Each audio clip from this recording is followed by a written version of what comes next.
Hello ProGuides family, welcome back to another awesome video. Today we're going to be ranking the agents in Valorant from the hardest to play and learn to the easiest. Whether you are an FPS noob or a 1.6 pro, the agents in Valorant still come with a learning curve, so sometimes starting on the easier side is the way to go. But before we dive into the video, you know what time it is. It's time for the question of the day. Today's question is, what was the first ever agent you played in Valorant? Personally, the first agent I ever picked in an actual match was JETT. I mean, come on, she's practically the poster child for the game, and who doesn't love chucking knives at people? Remember to leave your answer to the question of the day in the comments down below, and with that, let's get into the video. Starting things off today is Viper and her very interesting kit. Viper is a controller class agent and has a few quirks that make her pretty difficult to understand. Viper's abilities draw from a resource called Fuel. Fuel is consumed in different amounts from Viper's Q and E abilities. Viper's Q is Poison Cloud and acts as a movable vision blocking ability. This is not the only vision blocking ability that Viper gets access to though. Viper's E, Toxic Screen, is a wall of poison gas that blocks vision in a straight line and deals decay damage to anyone standing inside except Viper herself. She starts every round with 100% fuel, and both her Q and E require fuel to activate. While active, both abilities consume 5 fuel per second each for a total of 10 fuel per second while both abilities are active. While neither ability is active, Viper's fuel will regenerate, allowing her to reactivate her abilities. Viper's C ability is called Snakebite and acts like any other area of denial ability like Phoenix's Hot Hands or Brimstone's Incendiary. When fired, it'll create a poison puddle on the ground that lasts for 10 seconds. Viper's last ability is her ultimate, Viper's Pit. Viper's Pit will deploy a giant poison cloud that blocks vision and deals decay damage to anyone inside its radius. This cloud will last for as long as Viper stays inside it, allowing for no more than 4 to 5 seconds of leaving the cloud. Between the resource management, one-time use of Toxic Screen, and an ultimate that requires insane amounts of game sense, Viper is not an agent that you might want to pick up if you're just getting into Valorant, as her learning curve is probably the steepest in the game. Coming in second on our list today is the Swede himself, Breach. Breach is often regarded as one of the strongest agents in the game, but that does come with a decently high skill floor. Breach has access to some of the strongest utility in the game, but 2 out of his 4 abilities require a surface to be between him and the area he wants to use his abilities, so positioning is very crucial on him. Breach's C ability is called Aftershock. When used, it will create an explosive charge on the other side of a wall or barrier after a short delay.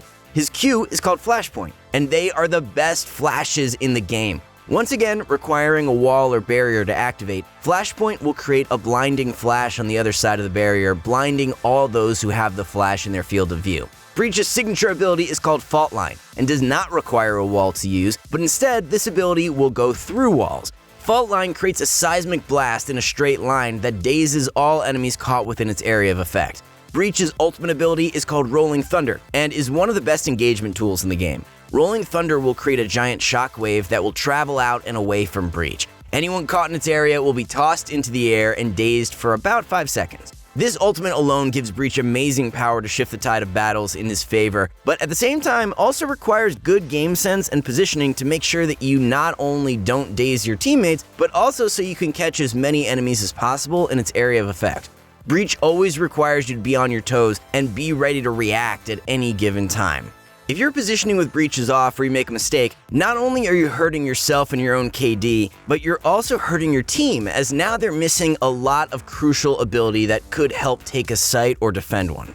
There is also significant end lag on almost all of Breach's abilities, so a common mistake that I see new Breach players make is to toss out their flash and then try to peek into it immediately while they're still pulling out their weapon and end up dying. Breach can be difficult to pick up at first, but if you decide to stick with him, well, install some sort of screen recording software because Breach can get some insane Reddit clips.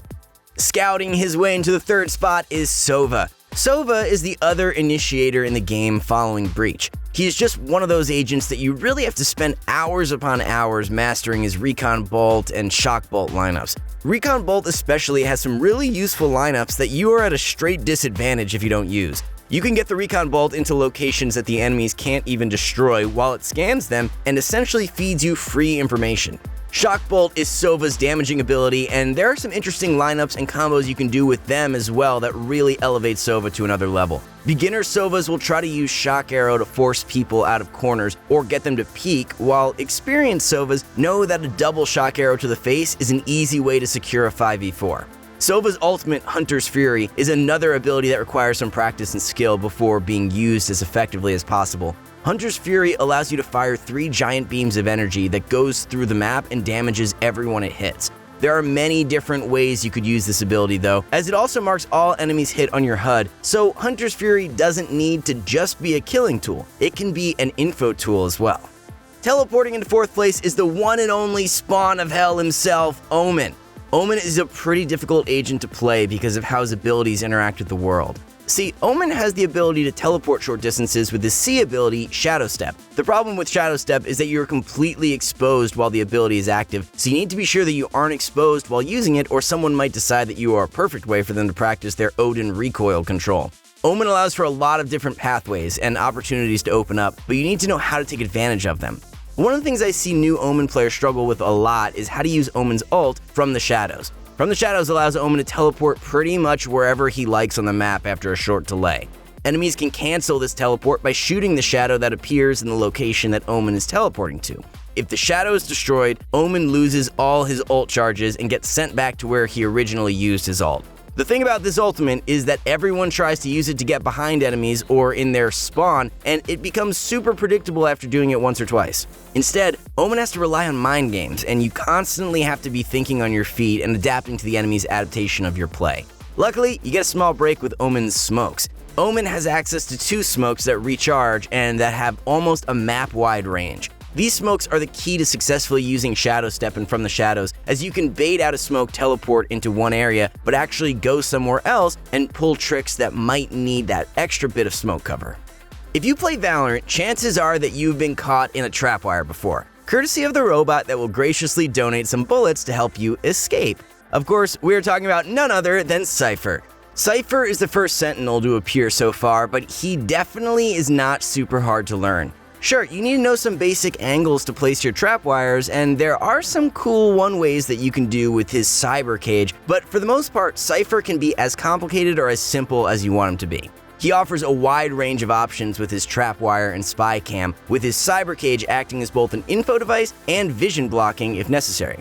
CYPHER does have some very nice lineups with his spy cam, but they are nowhere near as difficult to execute or learn as SOVA or even Brimstone Molly lineups, which we will talk about next, so don't you worry, you Brimstone mains. Most of CYPHER's abilities come from being able to properly take advantage of your trap wires and understanding the proper time to activate your cyber cages, or take the risk of getting your spy cam destroyed by taking a peek through it.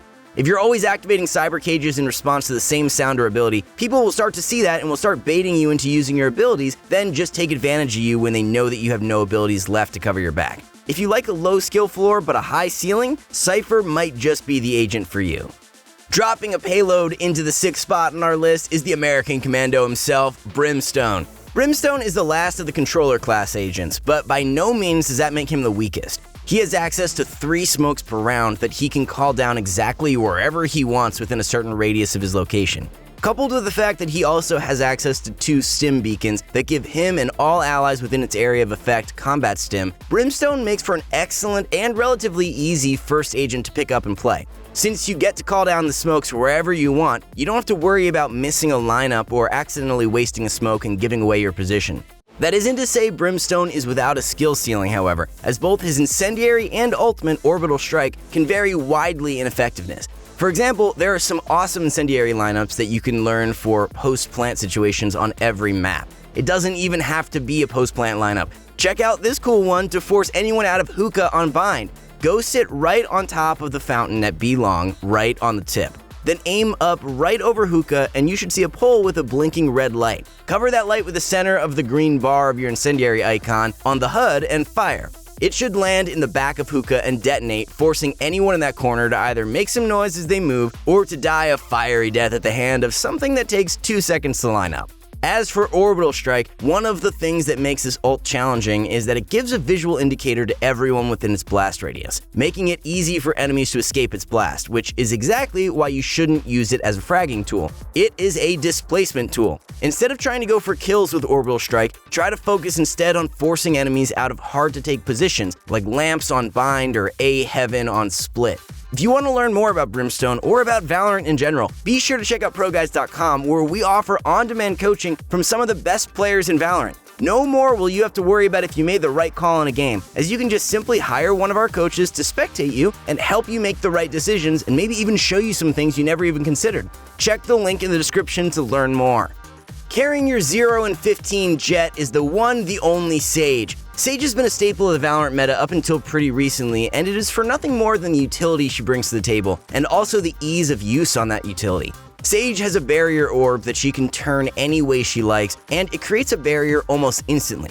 If the bad people are attacking your barrier, that's fine. Just toss a slow orb over the wall and kindly ask your Brimstone to press X to send a gentle suggestion requesting that they vacate the area. In all seriousness though, Sage can end up being a pretty simple character to get the hang of. You have 2 stall abilities on your C, Barrier Orb, and Q, Slow Orb, a straight heal for you or any one of your allies on your E, Healing Orb, and a get out of jail free card for one of your teammates on your ultimate, Resurrection. The only thing that gets a bit complex with Sage is precise Barrier Orb placements and the options to learn some Slow Orb lineups. While the Slow Orb lineups are cool, they aren't really as impactful as some of the other agents with lineups in Valorant, since the Slow Orb deals no damage and is nothing more than an inconvenience really if there's no one willing to capitalize on the slowed enemies. Instead, if you're going to be maining Sage, try to get a hold of some precise Barrier Orb placements like walling off site when pushing through B on Split, walling Heaven on A site Haven, and walling off Heaven on A site Split. You might notice a certain similarity that all 4 of the last agents share, but for now, let's talk about Valorant's resident vampire, REYNA. REYNA really is the hardest of the easiest. She has pretty easy abilities to use with just enough difficulty to make her interesting. The 3-second timer on her soul orbs does a great job at forcing REYNA players to make decisions about whether to continue their killing spree or to back off and wait for another opportunity to strike. Her Q and E, Devour and Dismiss, respectively, are both simple click-button-do-thing abilities that don't really have all too much depth that you have to worry about. REYNA's C ability, Leer, is a bit more complex. It blinds all enemies who look at it, and REYNA can position it however she wants, allowing you to drag people's focus away from you and focus on the orb while you swing them and get the kill. Even REYNA's ultimate, Empress, doesn't have much in terms of player expression. Empress gives REYNA combat stim, allowing her to do everything weapon-related faster, firing, reloading, swapping weapons, and even aiming down sights. If you like tapping heads and you do it well, REYNA might be all you need. As we start finishing up our list today, the Brazilian seems to want to come out to play, and with her abilities, she can sure put on a display. We are, of course, talking about RAZE. RAZE specializes in bringing down anyone or anything with a combination of her paint shells and blast packs. You might see a lot of new players picking up RAZE because of how easily she can get kills. Having 3 out of your 4 abilities practically able to ace an entire team, she's definitely set up to remove issues from the round. Her abilities are dead simple to use too. Paint shells? Just left click to throw and watch the world burn. Blast packs? Press a button and RAZE throws one. Hit the same button again to detonate it. Boombot shows you its predicted path. Showstopper? Bro, it's an RPG, kinda hard to miss. Jokes aside, RAZE is still a very good agent, and one who is still picked at high tier play today due to her utility and ability to remove CYPHER and Sage's equipment easily. Coming in 10th place is none other than the white-haired menace herself, JETT. JETT is probably the agent that most people know and associate with Valorant thanks to Riot putting her everywhere. JETT is a pretty simple agent all things considered. You got 2 movement abilities, 3 smokes, and of course the free primary weapon on her ultimate, or at least it feels that way. JETT is the definition of a mobility fragger, able to confuse her enemies not by teleporting or by some 200 IQ outplay. The poor soul you're dunking on just probably ran out of mousepad trying to track you. There's a bit of complexity that comes with JETT in terms of being able to control her smokes mid-air, which is important to learn, and some of the one ways she can produce with her smokes. Not as important, but still useful if you learn enough of them. JETT is probably never going to be forgotten no matter how many agents Riot adds, and because of that, Riot is probably going to keep her relatively simple for a long time. Last but certainly not least, it's the man with the burning hands, Phoenix. The reason that we put Phoenix down as the easiest agent to play in Valorant is because of just how forgiving he is with both his abilities and playstyle. Most people who play shooters casually want to be able to run around and shoot people, and that is exactly what Phoenix lets them do. If you get hurt, no biggie, toss some fire at your feet or deploy your blaze wall. If there is someone pushing you, pull out a flash. Don't know how to throw a flash? Well, hold left click to curve it left and right to curve it right. Easy! It seems that Riot had newer players in mind when designing Phoenix, but that doesn't mean that he is never good. In fact, many high-ranked matches now have a Phoenix for the self-sustain and the amazing entry fragging potential he brings to the team. We haven't even discussed his ultimate yet, Run It Back. Run It Back is probably the best ult in the game for when you want to turn your brain off and just shoot people in front of you. At the same time, it is also good in high elo because it can be used as an info gathering tool or even as a bait to force an enemy to rotate. While Phoenix might be easy to learn and play, it definitely does not mean that he isn't amazing in the right hands, or should I say, hot hands. Well everyone, that is all we have for you today. If you liked the video, be sure to leave a like down below, and while you're there, maybe even consider subscribing, huh? We put out videos like this one daily, and you definitely don't want to miss it. Remember to stay safe out there, and until next time, peace out.